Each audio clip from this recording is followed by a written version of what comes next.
So let's talk about fat utilization. Let's talk about how fat is converted into energy, which is sometimes also called fat burning. There's two parts to this process. One is fat mobilization, and the second is fat oxidation or utilization.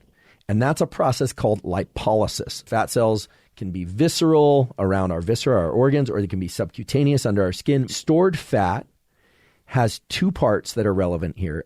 It's got the fatty acid part, and that's the part that your body can use, and that's attached to something called glycerol, and they're linked by a backbone. To mobilize fat, you got to break the backbone between glycerol and these fatty acids, okay? That's accomplished by an enzyme called lipase, but you can forget all that if you want. Remember, we're just trying to mobilize fat.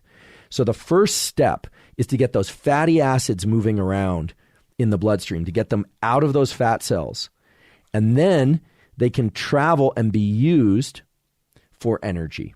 They're going to go into cells that can use them for energy. And once they are inside those cells, they're still not burned up. You need to oxidize them. They need to be moved into the mitochondria.